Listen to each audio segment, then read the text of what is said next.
Thanks for joining us today. I'm Kishore Ramachandran, Director at FINRA.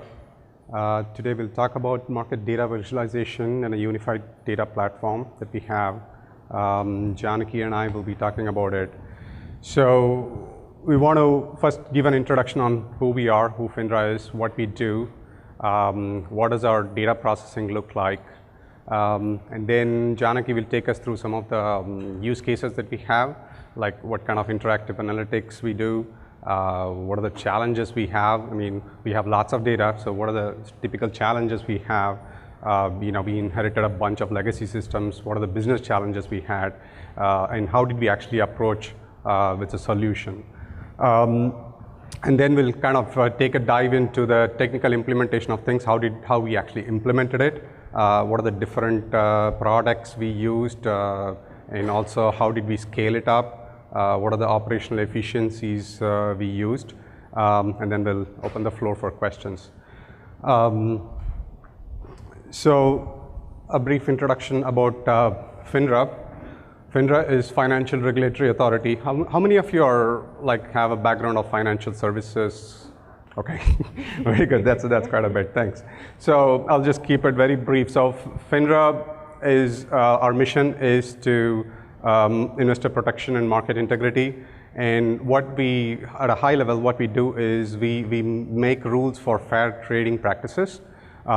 We detect, with the help of a lot of technology, we detect irregular practices, and then we have an enforcement division that comes and charges legal fees and fines and so on. So that's kind of in a nutshell, at a high level overview, what we do. So typically how it works is we get data from all the exchanges. And it's not just the exchanges, it's also the security firms that we surveil. All of these put together, they send data every day. Some send intraday, some monthly, some are weekly. And it's a lot of data. So one of the first things we do is we try to reconstruct the market as it happened. So we create a one big cross-market model view, which would say okay, 9 o'clock this happened, 9:1 this happened, 9:2, things like that. So that's kind of like a cross-market view of things. And then what we also do is we kind of do an order lifecycle assembly. When a customer places a stock order for 100 shares, this behind the scenes, it goes to a firm. That firm executes 50 of it, and then it routes it to another firm and gets canceled and then filled. And this whole lot of you start off with an order, and it ends up with millions of edges in highly complex cases. So we build that order lifecycle assembly, and then we pass basically our data set to our surveillance patterns and all that. Right now, today, we monitor about 99% of the equity markets. In majority of the options markets, we also surveil fixed income and treasuries and so on. So to give you volumes, I mean, you can see it. Our peak volumes could go to billions, 50, 60 billions, and typically our daily data set is about 5 to 10 terabytes compressed. This is on a normal day-to-day. So what do we do with this data? So we get the data, and our mission is to surveil all the security firms and all that. So we have surveillance patterns that are running either nightly or sometimes more than once a day. And it sweeps this data and generates exceptions or alerts on these data sets. These alerts then go to the examiners and people who refer it to a case, and they collect all these cases together, and then they follow up with investigations on the firm. So, for example, insider trading, fraud, market manipulation, front running, some of these patterns all go against this data set. And then sometimes you go against one day data set, or sometimes it goes against weeks or months of data. So there's quite a bit of a challenge in terms of how to get all these data sets into one cluster. How are you going to run these patterns? What happens if you're going to rerun? If there's a data problem and things like that. So those are some of at a high level overview what we do. So I'm going to turn it over to Janaki right now. She's going to kind of help us understand the technical and business challenges, kind of split it up. We did embark on a cloud migration effort like 2 years back, and it was a huge effort. We had like big Greenplum data center that had 1.2, 1.5 petabytes of data. As of this mid-year, we converted successfully migrated everything to AWS cloud, and we have like multiple centers that host AWS centers that host our data sets. So that Janaki can start. Hello everybody. You can hear me, right? So basically, as Kishore mentioned, we process massive amounts of data daily to find potential wrongdoers. We get data from our member firms, we get data from exchanges, and we also get data from external sources like Bloomberg. How do we take all data from all these disparate data sources and try to be able to give the users meaningful insights into what the markets are doing? So I know a lot of you are finance folks. Any art history buffs? Yay! So I heard the story about Michelangelo, which I thought was very fitting to the work we do at FINRA, and a lot of you guys, data shop guys, will understand it. So when Michelangelo was asked how he created David, he said David was already in the rock. He just needed to remove the unnecessary pieces. Similarly, with the data we have a huge data rock. How can we empower our users to be Michelangelos so they can see the patterns and anomalies in the rock? That's one of our big challenges. Our second challenge is, how do we give the interactive capability to the users? How can our analysts be able to go and look at the data with the scale and volume of data that we have? We, as Kishore mentioned, we have about 5 terabytes of data every day. So to give the interactive capability on that. Lastly, we also want to create a system that learns from user behavior and helps them with data discovery. So basically, if one analyst is looking at the system, they may not know some data exists. We want them to be able to learn what are the potential reports and analysis that they can go to. Next one. Oh, yeah, you are driving. Good. I got it. Okay. So we took a deep dive into our legacy systems to see before deciding our unified platform. So as you can see, this is like a typical example of if you have in-house data center where the databases grew over the years. We had several different databases, and we also had several different applications. Some of our applications were homegrown over many years, and some of them came to us with when we merged with NYSE regulations, SIBO regulations. So there was no cohesive interaction between these different applications. We had typical issues with any large data shop. Database maintenance was becoming a nightmare. We had issues with data duplication and data versioning. So as Kishore mentioned, we recently just migrated to the cloud. So we went and looked at some of the typical use cases, of what our users use our system for in the legacy system. So in the legacy system, our analysts looked at the data through a different prism based on what their exam cycle or the review that they were conducting. Sometimes they did trend analysis, sometimes they just wanted to dump a huge amount of data into Excel and do the manipulations themselves, and sometimes they wanted to do more complex analysis with outliers and comparative analysis. Many times what the users did was they would come to technology every time they wanted to run a complex report because Excel has its limitations. It's a great tool, but you can only dump certain amount of data. So we wanted to give them a system where they didn't have to constantly come to technology for requests.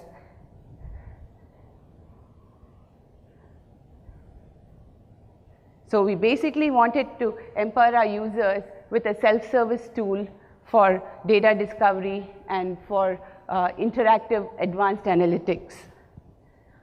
We basically wanted to create a system where, sorry, I'm confused with the two laptops.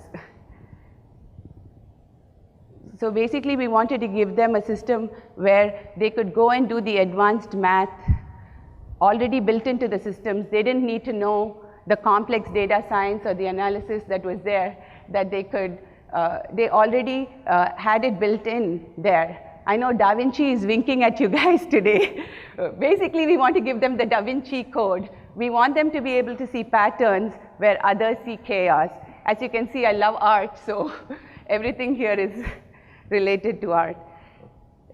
The other thing is we also wanted to give the users a system where they can interact with the reports, maybe drill down from a broad base of data to a really narrow base of data and have the interactive capability at scale.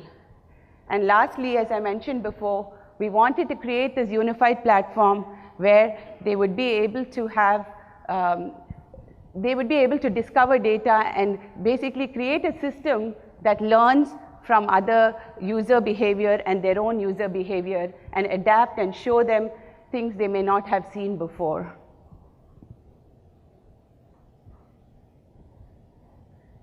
So here is how FINRA sees the world of analytics. As Kishore mentioned, we migrated to the cloud recently. So what we did is we isolated our infrastructure services. We moved things like data normalization, rationalization, data security, access control, and everything to what you see in the infrastructure, which is in the blue. So that way, any application has access to the data. Everybody doesn't need to have their own copy of data to the raw data. And every team is not discovering how to do security and access control, which is a big thing at FINRA. We want our data to be secure. So teams like ours can focus on our core competency, which is analytics. So here, if you look at the analytics continuum on top, on the right-hand side, we have data scientists and statisticians who can run R code, who can run Python, and be able to create their own patterns and surveillance models. And then on the other end of the spectrum, we have tools like Kishore mentioned earlier, the order life cycle, the depth of the market, the market replay, things like that, which are highly specialized and applications that are already hardened, and we have those. So our applications focuses on what's right there in the middle. We help the users with analytics where they don't need to know the math behind what they have to, math behind everything they need to do. They could do simple to complex analytics easily. And also they would interact with the depth of the market replay and things like that at the other end of the spectrum. So as we designed our unified platform, the first thing we did is we decided there were 3 scenarios that are often used by users, and they didn't have an ease of doing this in the old system. One is they have a simple Google-like search. They go and enter a firm, and with some natural language processing, they could go and say enter price volume, or they could say order book, and they could see the firm's price volume graph. It would be a trend graph. Many times our examiners, they're highly trained and analysts, they're highly trained in the data, but they don't, many times they have a hunch. They know they're looking for something, but they don't know exactly what. So they go and maybe type in a firm or a ticker, and then we show them a dashboard of everything that's possible with the data, basically a profile of the firm. And from there, they can drill down to a specific report that they want to. Then next use case here is a little more advanced, where basically, you know, they can search, they have a hunch, they have a hypothesis, and they either want to prove it or disprove it. So basically, they want to go and research a firm. They go and put in a firm's name and get the firm dashboard that you saw in the previous use case. From there, they can drill down to a trend analysis or the order book. And from there, they can maybe want to do some outlier analysis. They may want to do some sampling to see what the outliers are and find specific symbols and trade dates for which there was a problem. And so basically, from a broad amount of data, they can actually hone into a narrow sub-second of what happened in the market at a given time for a firm and for a ticker. The next use case is where they go from the narrow to the broad. So basically here, they know what happened, they know a market event, and they want to build to see what happened, they want to build a story around it. So basically, they go to the market event. From there, they can basically go and look at the order book. They can go look at the order details and then build the entire order life cycle. Sometimes the order life cycle the order could be fulfilled immediately, and many times it could be like millions of transactions before the order got fulfilled. So they could basically get that data without, in the unified system without much of an effort. Can we go? Yeah, sure. So basically, I told you the what we need to do to empower our users to be data artists, to be able to go and see patterns and anomalies in the data where others may not be able to see it. I'll turn it back over to Kishore to explain the how, the technology behind it. All right, thanks, Janaki. So that was well explained. You know, there was a mishmash of spaghetti of legacy applications, and you have petabytes of data. How are you going to bring that over into cloud? How are you going to structure it? How are you going to show it in a way it's interactive and all that? So that was the challenge. And three things stand out here. One is when we defined the scope here, we want to make some meaningful sense of data, number one. Number two, provide a context to the data. And if you see that reference data, provide some kind of a context. Just don't show a chart, but maybe show it in a group. And thirdly, I should be able to access multiple sources of data, just not from exchanges only, maybe from Bloomberg also, maybe from dividends, news, you know, different sources, even though they might be actually residing in a separate application that's in, you know, Chicago or New York. So multiple different disparate sources, contextual data, and meaningful information. Make a story, not just show it as an audit trail kind of things. So those were the three scope items. And if you see on the right side, on the previous slide, you know, we had these S3 buckets. That was what it is, and the data aggregation is what where we are going to make meaningful aggregations, and reference data is the contextual thing of it. Yeah, sure. So with that, you know, let's get into some of our technical details of things. So from an architectural perspective, when Janaki was mentioning that unified platform, you know, that board, the continuum where you had the infrastructure abstracted into a layer below, that is what was like key to our progress. So one of the backbone of this entire thing is data management. And all of you have been in this for quite a while to know that when you have different data sources, data management is key. There's a lot of sessions here around data management. But we kind of, in the front, we again prioritize what we want from data management. I wanted to know, for one, when the data arrives. I want to know when the data schema changes and the data version changes. You missed out some data, you're sending it again, version it. Why do I need it? So I have a pattern, let's say it runs against one data set that I got it on September 1st, and then September 3rd it changed. Now I want to rerun it, or maybe I don't even want to rerun it if if the change is very trivial. So if I want to rerun it, I want to go back to the old version, or I want to go back to the new version to see what the output is going to be like.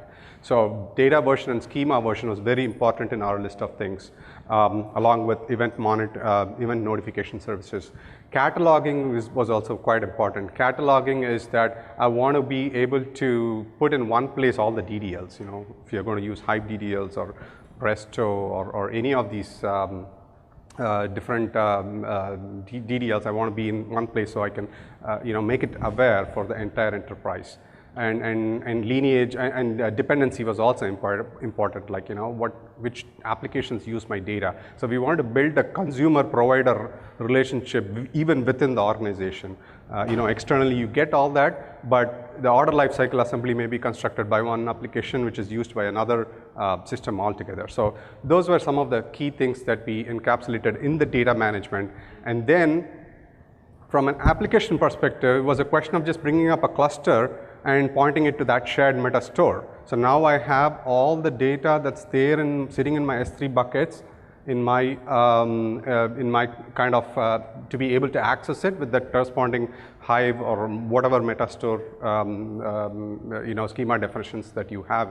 So this was very crucial for us. So that's how we kind of interface with all the 2 years or 3 years of data that we have, or 7 years of data we have online, and through data management we bring about this into our aggregation process. So as we move towards the ETL portion of it, so on the right side you would see that's where our data layer starts with. So in the next slide, this is our technology stack in terms of ETL. So this unified analytics platform use cases are going to be diverse.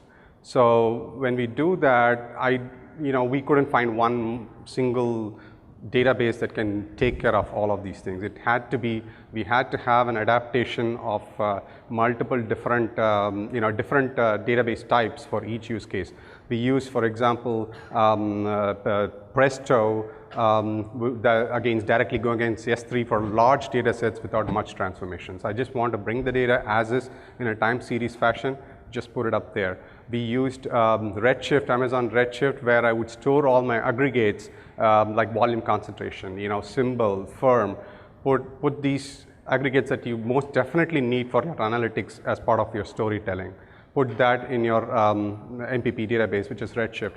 And then we used Hive, where you needed some kind of like complex joins and transformations and things like that. So we built all of this some of this into our ETL layers, some of this into our kind of like a interactive application directly handling that endpoint from either Hive Metastore or Presto. So a couple of things that I just want to add in this ETL layer is, we just whatever data management provided is great, but there's some amount of responsibility that comes within the applications to offboard and onboard data that are not used and things like that. So when Janaki mentioned that we captured the report usage metrics on who uses what and why it is important, that is kind of also used to offload data. If nobody uses it, we would automatically offload it and then onboard that data whenever it is required based off of the usage. So that was kind of our capability that we wanted to have. So, all right, now it comes to, you got the data, you were able to do some ETL, some you got it structured somehow. Now I want to start slicing and dicing of it. So when we looked at all the use cases, there was like at least 50 to 60% or like, still run-of-the-mill summaries that are sliced based off of dimensions, data warehousing dimensions and all that. So a BI tool, suited fine for that. Two things we looked for that in a tool, a BI tool. One was that it should be cloud friendly. And secondly, it has to be, you should be able to connect to different data sources, whether it's Hadoop or Hive or, Redshift or whatever. So, and very briefly on the Pentaho part of it, that was our choice of tool. And we use 3 components in it. The report designer, which is your pixel perfect formatted reports that are very easy to develop. Then we use the analyzer component of Pentaho, which gives the slice and dice of like, by year, month, day, and so on. And then we use their ctools functionality to create dashboards.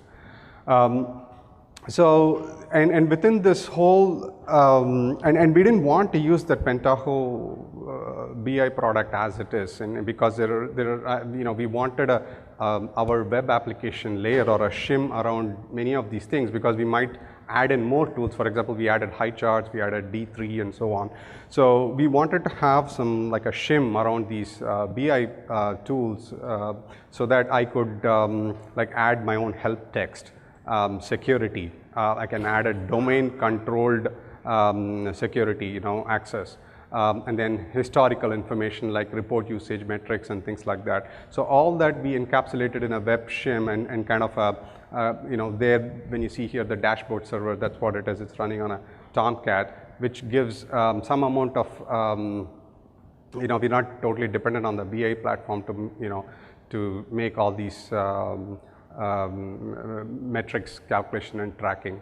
The other important thing that we did, and which is probably not here, was that we abstracted the reference data queries into a Node.js server running that is separately, so what happens when the users query, when you're looking for a firm or a symbol, it's totally like it's contextual information, and that can be reused across different applications.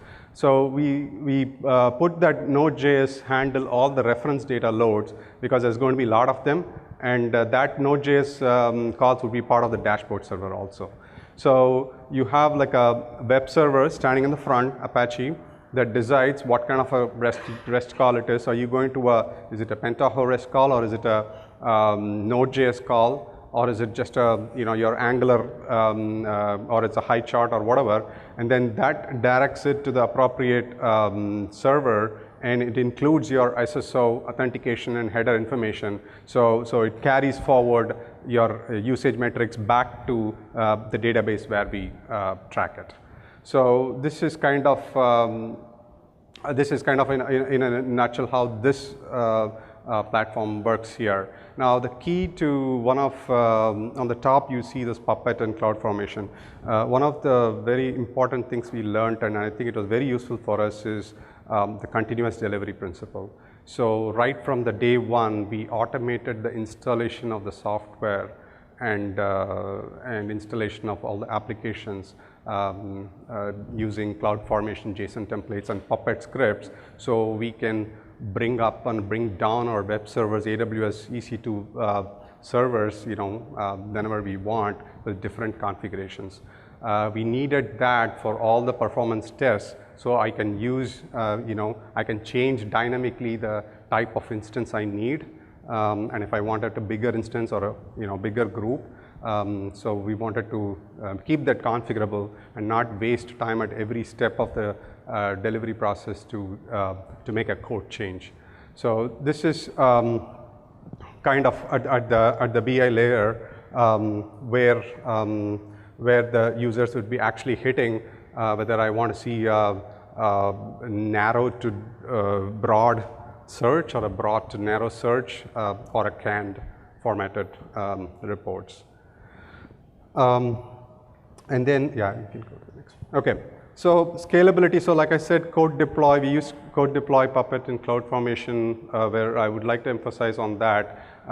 So we basically, there are 3 levels. The Amazon machine images, we used to do that for all the bootstrapping kind of work, the securities, the patches, the the hot fixes and everything like that. At the second layer, we had Puppet doing the installation of software, applications, application-related details and things like that. Like it would install R for me. It would install high charts libraries, Pentaho, and so on.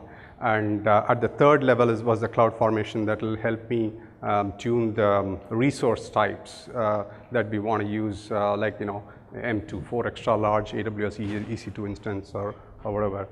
The auto scaling group was also very useful for us. We could scale like automatically based on the number of requests.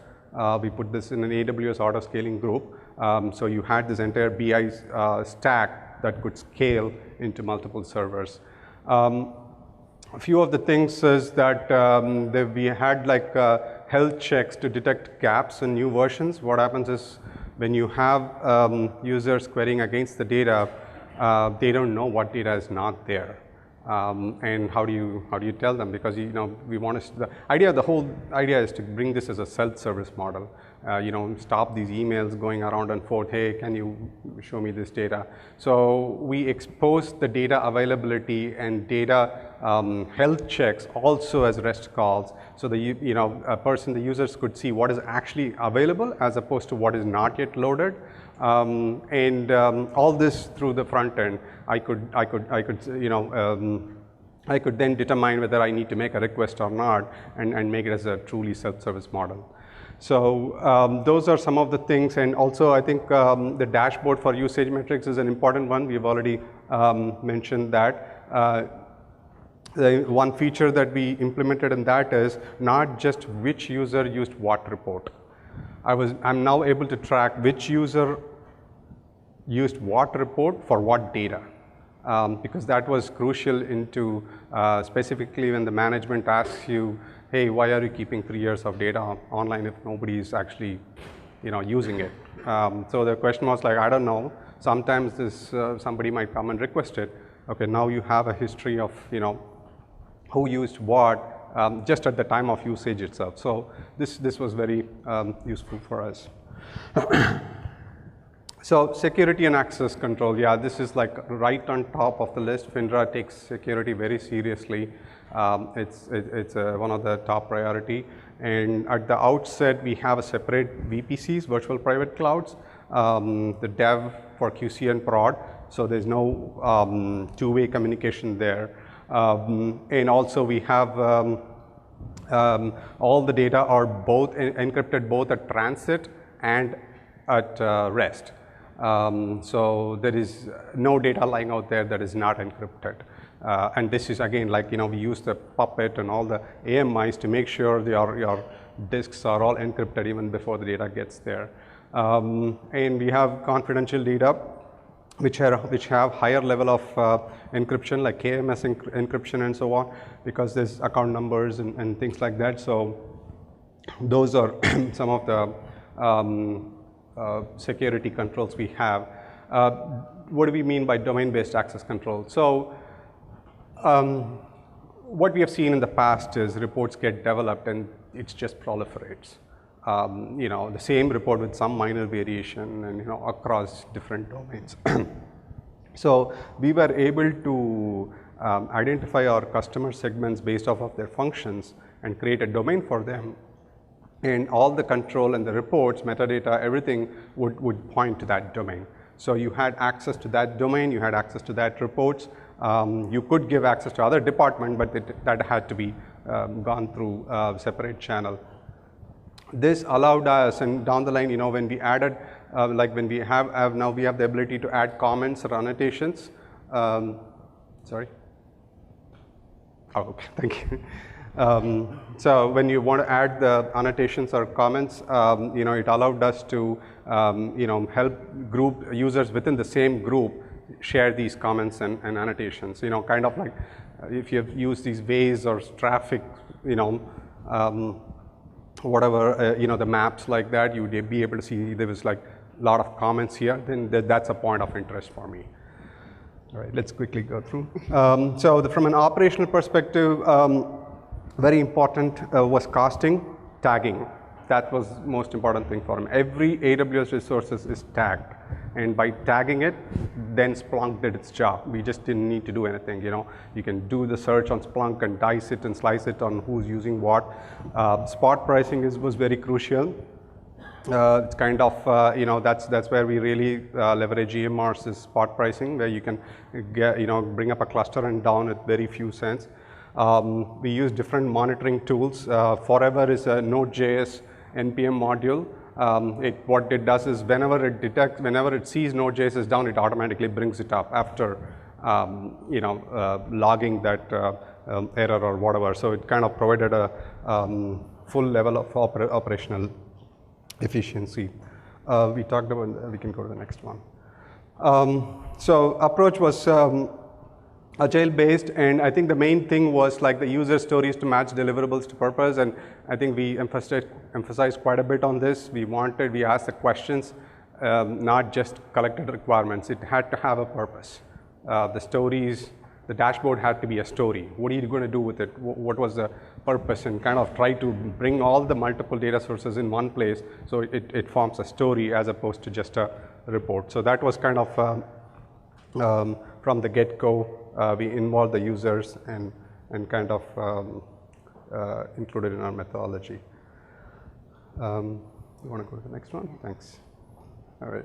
So the feedback was quite good, and I think in general one of the main feedback was that, you know, it's a different thing whether did we find additional wrongdoings and all that? Maybe not because of this. You know, there's not great amount of new patterns here, but what it is because of our regression analysis and outlier calculations included in this interactive analytics, they were able to make sense of some of the requests. You know, it provided a more meaningful context in their request to firms and in their kind of the investigations that we needed to carry on.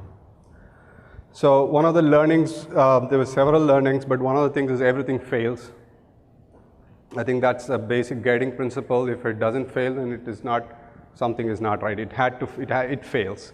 And we kept developing something to take care of that failure, and keep, you know, building from that day. And I think very, very continuous delivery was another thing. You know, from the get-go, we were able to have an infrastructure environment fully up and ready, as opposed to do the development first and then put it in the infrastructure. So that was very good learning for us. I think that's it, right? So that's, having said that, I kind of went through quickly towards the end. So I'll just open up the floor for any questions. Okay. Anybody? Yeah, sure.